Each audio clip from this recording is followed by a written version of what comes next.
Hey everybody, and welcome back to Ready Steady Play, where I'm going to give you a rundown on the rules for Super Fantasy Brawl. This video is using a pre-Kickstarter prototype for Mythic Games' Kickstarter campaign for Super Fantasy Brawl. So, if you're watching this video while the Kickstarter campaign is on, which is June 2019, then this will give you some really good insight into what you might be backing on Kickstarter, and if not, then this will probably give you some insight into how the game plays and what it is. But without further ado, let's get into what it is. I don't even have a box for it, so I'm just going to magically set it up.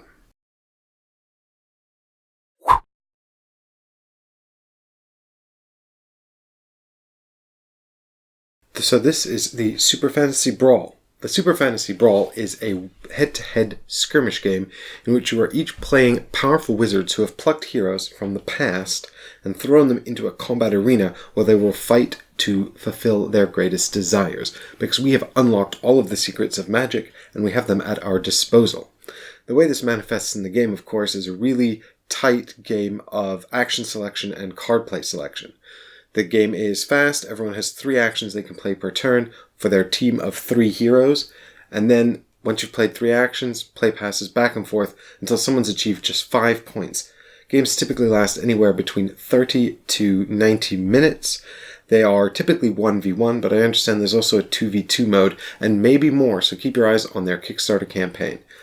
I don't know what's going to happen with that, though. I'm just here to teach you how to play. So, as you can see here, I've got 7 heroes laid out. There are 6 in the core set, which are present here, plus 1 extra hero, Kal-El, who's not in the core set, but has joined us because we have the Kickstarter prototype here with us. So what I'm going to do is I'm just going to run down how to get into the game as fast as possible, because there's basically no components in this box. As you can see here, what I've got on the table is everything you'll need to play. That's not to say there isn't going to be more coming, but this is the fundamentals. And if you can see with me here, I've got the board, I've got the heroes, and each hero has a deck of cards. The deck has a hero card, as well as 6 cards, 2 of each color, that make up the hero's abilities. We've got the challenge board here with a deck of challenge cards. I'll explain those later. We've got here some traps, some wounds. These are just victory point markers. First one to get 5 is the winner. And then each player has a player aid with the standard actions on it, and 3 cores of magic, which they'll use to track what actions they've spent. Finally, we've got 1 first player marker, which is also going to tell you which side of the board you can deploy on. So that's the components. So what I'm going to do is I'm going to run you down now the setup, how to get into a game of Super Fantasy Brawl, and then I'll run you through how to play a game of Super Fantasy Brawl with some little insights into the details of the game to help you best understand what's going on, so you can beat your fellow wizards to fortune and glory, or help your heroes achieve their greatest dreams. Typically, when you're getting into a game of Super Fantasy Brawl, the very first thing you're going to do is assign who's going to be first player. Once you've chosen that, what comes next is assigning who gets which heroes.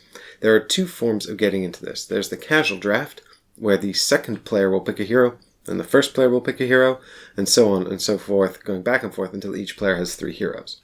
Or there's the competitive draft. In the competitive draft, you'll pick 5 champions that you want to play in the competitive game. Then, after determining first and second player, the first player will ban one of the second player's champions. Then the second player will ban one of the first players. Then the first player will draft one of their champions, and the second player will draft one of theirs, until each player has 3 champions to use in the match. And so once you've determined how you want to draft, and you've picked your 3 heroes, what you're going to do is take the appropriate decks and shuffle together all of the cards. So you'll take your hero cards and set them out, and then you'll just take the cards that you've got and shuffle them together, and that will form your draw deck, and you'll set that to one side for now. The next thing we're going to do after everyone's constructed their deck is to take this small deck of challenge cards, give it a shuffle, and then reveal 2 challenge cards onto the challenge board. This is going to telegraph what the opening challenges are going to be and give the players some strategic insight into how they might want to deploy and set up their traps. The deck goes down here, and we reveal the first challenge. I'll explain the challenges in more detail later on, and they'll make more sense once I talk about the board in the opening of the gameplay section, but the first challenge will go out here into this slot, which is worth 1 victory point, and the second challenge will go out here into the opening slot, which is not yet worth any points, but will be later on. Then the first player is going to pick 2 traps from this pool of traps and put them out on the board. Now, the eagle-eyed viewers may have noticed that the board is divided up in many different kinds of hexes, and we'll talk about these when we get to gameplay. It'll be the very first thing we'll talk about, in fact. But there are two things that are very important to note during setup. One is the deployment zones here, which have axes on them, and down here, which have swords on them. And these hexes here, which have these little star shapes in them. These are trap hexes, and we'll have traps placed in them. These are the traps tokens, and they have booby traps underneath that cause wounds and various other nasty effects as well. So the first player will pick 2 at random without looking at them and place them down on any of the 2 hexes they've decided. Note that at this point you will know which side the first player is deploying on because of this token here. So you don't want to put them on your side of the board unless you're crazy or have a strategy. And the second player will also put out 2 trap tokens as well. Of course, there are a total of 6 trap hexes on the board, so this means that 2 will be left untrapped. Now, each player is going to have a chance to mulligan. So, starting with the first player, they'll draw a hand of 5 cards. This will make a lot more sense once you've seen the gameplay section of this video. But what you're looking for is a spread of colors and champions. Let's take a look at player 1's hand. So here we can see that player 1 has drawn 5 cards, 3 colors for Xu Zhao the Tiger champion, and a red card and a yellow card for Kalal. So this is actually a pretty good spread, but what we're looking for really is things that give us movement, and the real issue is that we haven't got anything for Kilgore. Now this might not be a big deal, but let's pretend that we want to so we can demonstrate the mulligan. So what we decide to do is we want to keep this one because it's got jump on it, and we don't need to do much drawing and planning yet, so we'll get rid of this yellow card. And because we've kept this one, we'll get rid of this red card here so that we've still got a spread of all 3 colors. Then we'll draw 2 more from the top of our deck and put them into our hand. Great, they're both cards for Kilgore. Unfortunately, they don't have any movement on them at all, so they're really probably the worst we could have drawn. So it's not a great opening hand for our first player, but it's not terrible. The 2 cards that were discarded are placed into a discard pile here, and now that they've got their 5 cards, the second player will repeat this process, who is also able to mulligan. You can mulligan any number of cards and you will draw back up to 5, but this is the only mulligan you'll get in the whole game. So this is just to make sure you have a really good opening hand. When you're choosing these cards, you also want to be cognizant not only of the spread of colors and characters, cards that have a lot of movement on them that give you flexibility in the opening round, but also these 2 challenges here as well, which are objectives that you really want to make sure you can complete so that you can get some points and get into the lead as quickly as possible. After both players have their hands of 5 cards, it's up to deployment, with the first player deploying in their section. Because we've got the first player as the axes here, the first player will deploy into this section with all 3 of their characters. You can deploy into any of the 5 spaces you want. And once the first player is deployed, the second player will deploy into their deployment zone on the other side of the board, with all 3 of their characters. I've picked 3 characters at random here for player number 2. And then we're off to the races, and the first player will start playing the game. So let's talk about gameplay. Super Fantasy Brawl is a head-to-head combat skirmish game. Each turn, players will get 3 actions. These 3 actions will either be comprised of cards played from their hand or standard actions. There are 4 standard actions that you can play, in addition to the cards in your hand. Once you've chosen 3 of these 9 things you'd like to do, then your turn will end, you'll discard your entire hand and draw 5 new cards. Actions typically result in a few different things that can happen. They usually result in some form of movement, possibly an attack, and then usually an effect. The more powerful effects don't do an attack, so those are things like card draw or buffs or debuffs. And then the cards that do very powerful attacks may not have move on them at all, or they may do sort of different kinds of attacks, very particular attacks, that kind of thing. There are also special reserve cards. So we'll have a look at the cards in detail in a moment, but first let's take a look at the board, because in order to really understand the game, we have to take a look at how the board is constructed. So we've already looked in detail at these 2 deployment zones here. Players each have a base on either side of the board, here and here, and when a player dies, it returns to its base and can re-enter the board into any of its 5 deployment spaces, provided there isn't a model already in that space. In addition to these 2 deployment zones, you have a whole bunch of different spaces down the middle of the board that players will be fighting over to score points. You've got 3 colored zones, here, here, and here. This is the blue manipulation zone, the red destruction zone, and the yellow creation zone. Players may be called upon to gain control of these zones for points as objectives, or there may be other functions too. Here we've got statues. We've got here a blue statue called Esme's statue, and down here a yellow statue called Ragril's statue. But these statues also block line of sight, which we'll talk about in a bit more detail later on. On a more fundamental note, you can see that the board is divided up into hex spaces, and each hex space can contain one champion. Champions can move into any of the 6 spaces adjacent to them with 1 movement point. It should be noted that a champion can move through their friends, although they cannot end on the same space as them, but cannot move through enemy champions. They block movement. Furthermore, our heroes can't move through the statues, they've got to move around them. Stood on a trap.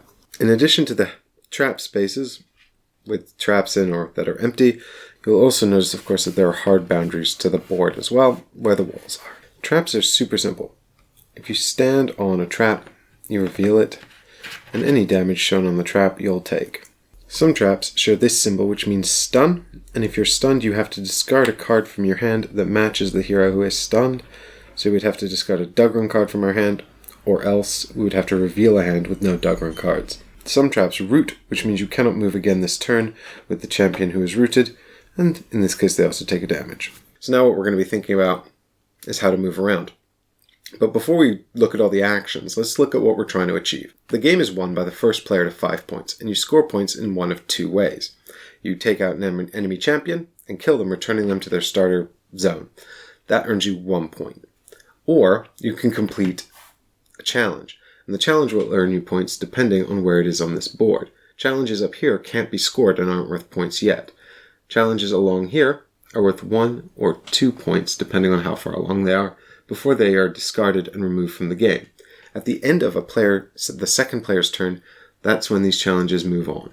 So you want to keep that in mind based on whether you're first or second player, so you know when they'll move on and how many points they'll be worth when you can possibly score them. You see, challenges are only scored at the beginning of your turn. So at the beginning of your turn, before you do anything else, you'll always check to see if you've scored any of the challenges, which means that if you want to get into a position to score them, you must first hold that position for your opponent's entire turn. So if you see your enemy's got a challenge locked down, you have to try and shift them off of that winning position. So here you can see a challenge that says have a champion adjacent to each statue. If our second player was able to leverage this position, then at the beginning of their turn in this position, they would score this challenge and earn the appropriate victory points. Another example, have 2 or more champions in trap hexes. Here we've got another winning position. And finally, here's another example, control the manipulation area. Currently our player 2 has this on lockdown because they have a champion in the manipulation area. If our first player moves a champion in there, they're now drawn, which means nobody controls it and can score this area. If our player gets another champion in there, it's now 2-1, and they've regained control, and they'll be able to score this at the beginning of their next turn. Of course, your opponent might just ignore the challenges completely and try and just murder you faster than you can score those challenges. So that's something you've got to keep in mind. So with that in mind, let's talk about the different actions you can take and how you're going to play cards to help you achieve murder and also score challenges. There are 4 standard actions in the game, which you can see on this card, and they are associated with each of the 3 magical cores. Here are the 3 magical cores. You can see we've got 1 manipulation core, creation core, and destruction core. When you use an ability that's colored, like one of these 3, you must flip the core that matches its color to its used side. Once it's on its used side, you can no longer play an ability of that color, so we can only use this red ability once per turn. Cores on their lit side are called readied. These actions can be spent on any of your 3 heroes. This means that you could activate each hero once, or activate the same hero 3 times. So you can see there's 1 standard action associated with each core. The blue core allows you to move a space and then plan 1 card. Move a space just means move to an adjacent hex. Simple enough. When you use the blue action, in addition to being able to move 1 space, you can plan 1 card. This means you can take one of the cards from your hand of 5 that you don't want to use this turn, but you might want to use next turn, and put it on top of your deck. This is useful because at the end of the round you'll discard all of these cards and draw 5 new ones. So you can sort of plan something for next turn. The yellow core also allows you to move a space and heal 1 damage. Hero cards are where you hold your damage, and when damage is dealt to you, and it will be, you'll put 1 damage down on your card like this, which the yellow core can then remove and return to the pool. So the red core, of course, allows you to move, and it also deals damage directly to an enemy hero. So when you use the red core, your champion can move 1, and then if there happens to be an enemy adjacent to them, for example Kilgore, who's hanging out in the destruction zone, you can deal 1 damage directly to Kilgore. And this is good because this damage cannot be blocked, and Kilgore will always take the 1 damage. This is a great way to finish off your enemies if they only have 1 hit point remaining, for example. The final standard action, you can spend any of your cores to move 2 spaces. So if you don't want to plan, heal, or deal a damage, you can always flip a core, any one of them, to just move 2 spaces, which is actually really useful. Once all your cores are on their used side, then your turn is over. You'll discard your remaining hand, draw 5 new cards, you'll ready your cores back up, this happens at the end of your turn, and then play will progress to the next player. Before we look at these action cards and all the exciting actions they'll allow us to take, let's just look at these hero cards, because you saw them briefly moments ago. Each hero has a card associated with it. On the top of this card you've got their armor and their hit points, and on the bottom you've got their name and a flavorful title. On the back of the card, you've got an advanced version of the hero, which may have more armor and hit points, not on this guy though, and also has a new and special unique ability. For example, Zhu Zhao's ability, the adjacent enemies suffer -1 armor. What's armor, you ask? Well, Dugran here is a total tank. He's got 2 armor and 6 hit points. Armor is an amount of damage that's reduced from every attack made against the character. You'll note that this is specific to attacks, which we're going to find out about on these action cards in just a moment. But it does not apply to the damage dealt by the red standard action because that's not an attack, it's damage dealt directly. So if you want to kill Dugran, you're going to have to kill him very, very slowly with abilities like this. Dugran also has a special leveled up ability, and as you can see they get kind of cool looking, their eyes start to glow and stuff when they level up. And a hero will level up when it murders another hero. So if Dugran kills Zhu Zhao, he'll level up, Zhu Zhao will return to his house, and also if he has leveled up, he will de-level. And a hero is killed, of course, when the number of damage on them equals or exceeds their total hit points. Of course, when you're defeated, you will have to return to your base as well. You'll lose any level ups you've got, so if you do see an enemy hero leveling up, make sure you kill them quick so that they can't use those cool newfound abilities. And also because you'll score a point, which is awesome. Of course, there wouldn't really be much of a game if we were both just doing the same 4 standard actions, so that's where these hands of cards come in. You see, all of these cards represent exciting, different actions that can do a great array of many different things, and present you with a puzzle that if you can solve it just right will allow you to score lots of points, and also make your opponent's life much more difficult. So, let's talk through the anatomy of some of these cards and how they work. When you're looking at a card like this, you should be checking the core of magic, because characters will have multiple cards that belong to them, but function with different cores. So if you have 2 cards like this means you could do 2 attacks in the same turn with Darren if you wanted. And when you play a card, you just deactivate the appropriate core to show that you've taken action of that color. For the purpose of this example, we're going to look at Man of the Match, Goldar's special cards. Here we've got all 6 of Goldar's cards. There are 3 types of cards here. There are action cards, skill cards, and reaction cards. You can tell the difference because of the grey box in the top left-hand corner of the card. And note this is probably going to change, but for the moment, any box that has 3 triangles looking like this is an attack card. And you can usually also identify attack cards because they have an attack trajectory down here. Skill cards are noted by 3 triangles that are more circular and spaced out like this. Reaction cards are noted 2-way by the triangle and also by the grey text box, which the other cards do not have. You'll also notice that all of Goldar's cards have this cool skull anchor symbol.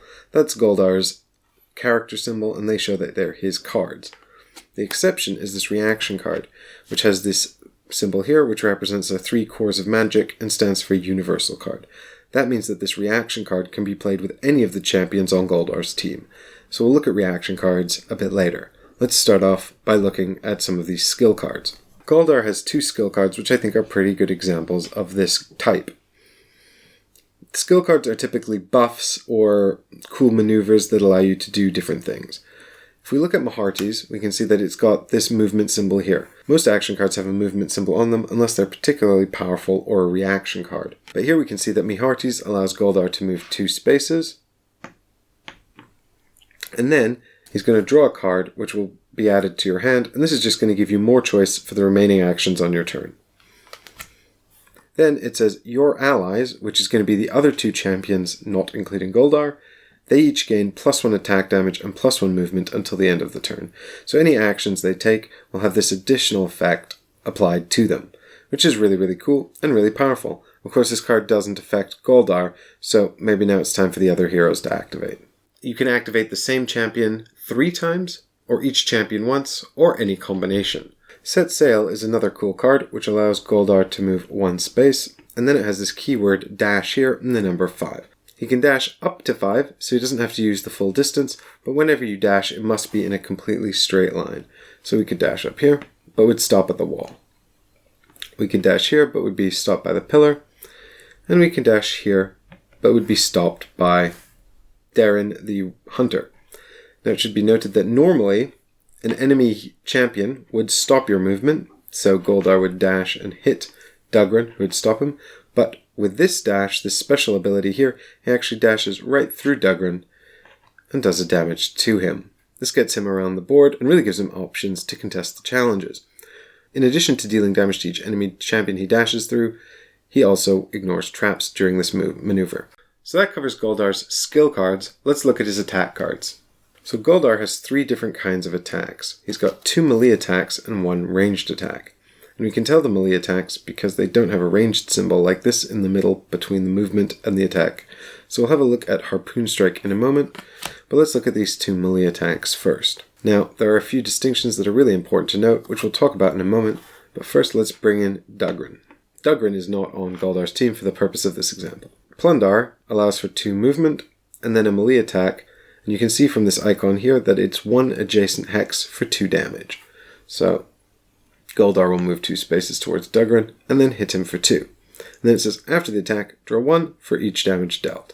Well, that would be great, except that Dugran has 2 armor, which means he actually takes 0 damage from this attack, because armor is applied to all attacks. That means that Goldar is going to get no cards, and this wasn't a very good play. Now Goldar also has this Anchors Away, and you can see this gives 2 movement, so he's going to approach the enemy team over here. And he can hit them both, and you can see that because this allows him to attack 3 adjacent hexes. So he's going to be able to hit Darren and Dugran with this attack, and you can see here it says after the attack, push 1. So that's going to push both heroes 1 space away. Of course, Dugran has 2 armor, so he'll take no damage, but Darren has no armor, so she'll take 1 damage. Goldar can also use his Harpoon Strike. This allows for 2 movement again, so in this case he'll move 1 space backwards. This ranged symbol here is a straight arrow, which means this attack must be made in a straight line with line of sight. Line of sight is blocked by enemies and pillars. So in this case he's got an open shot to Darren, who's range 3 away, because we count 1, 2, 3 hexes. Now this is going to hit her for 1. So she'll take 1 more damage as she has no armor, and then she'll be pulled 2 towards Goldar.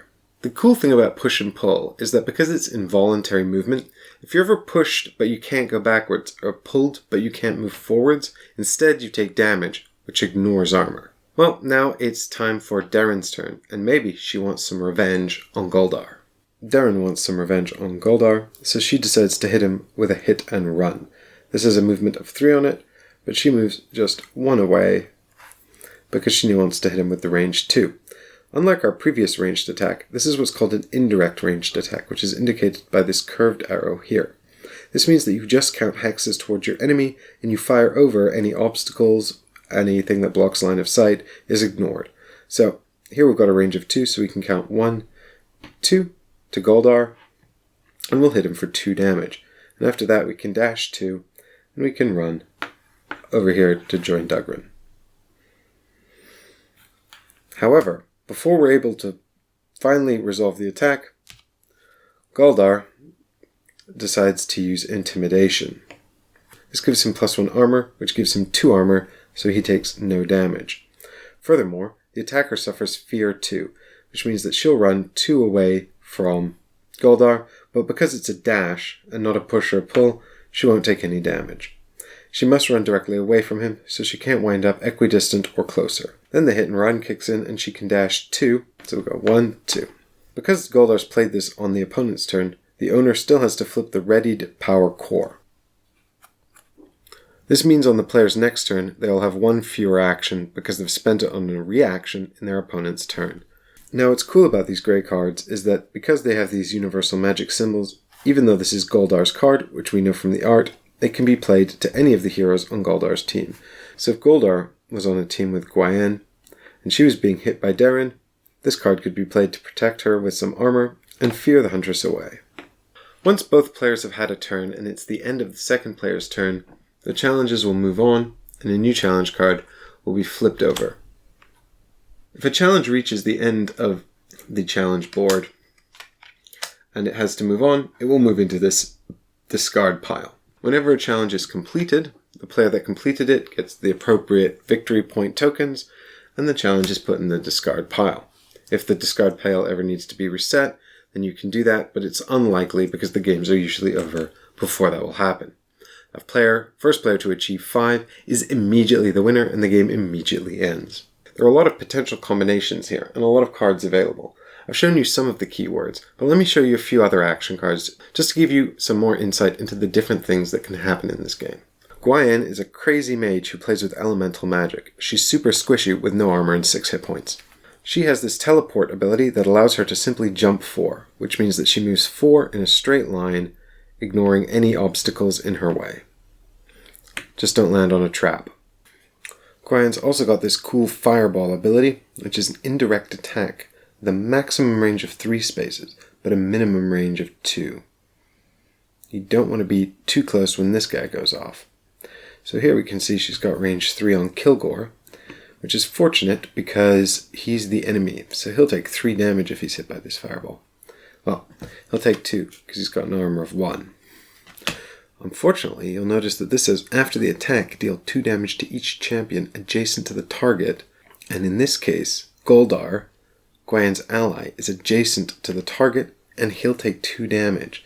So she'll have to really think about whether or not she wants to blow up her friend just to cause some mayhem. Kal-El has this brutal poison dart attack. With the poison dart attack, you take any damage dealt to the enemy and just double that damage. So if Guyenne's hit by this, and she takes 2 because she has 0 armor, she'll actually take 4. Su Zhao, the Raging Tiger, can reduce all enemies in 3 hexes to bloodied. That is brutally powerful. Bloodied means that they'll just keep taking damage. Note that this is damage, it's not an attack. So it's not even, it's a skill card, it's not even an attack, which means that it's not affected by armor. And bloodied means that you're at 50% or less hit points. So they'll just keep taking damage until they're reduced to half health. Ouch. Kilgore has an attack called Lifesteal, which is so powerful that it doesn't even allow him to move before he uses it. This card deals 1 damage to someone next to him and steals their life. So for each damage they take, Kilgore gains 1 health. However, for each ready core he has, he gets plus 2 damage on this card, which means that he can do 5 damage if it's the first card he uses of the round. That means he could potentially steal up to 5 damage off a target, which is really cool.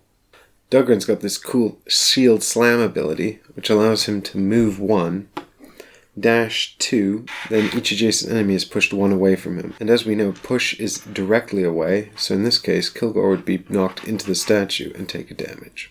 There are so many more cards for you to discover and hero combinations available to you to try out in Super Fantasy Brawl, far more than I can possibly go into in this video, but I hope this has really given you some insight into how the game works. It's really fast-paced, it's really quick, it's 3 actions, move on the challenges, 3 actions, challenges again. At the beginning of your turn, you always check to see if you've completed any and score some points. If you want to see this game in action, check out these heroes. You can join us tomorrow, where I'll be sitting down with Chris and Ollie, and we'll be doing some head-to-head games of Super Fantasy Brawl. So I hope you'll consider coming back and joining us for that. And if you like this content, please do subscribe to the channel, because your subscription helps us to make it happen. Thank you so much for watching, and I'll see you in the next video.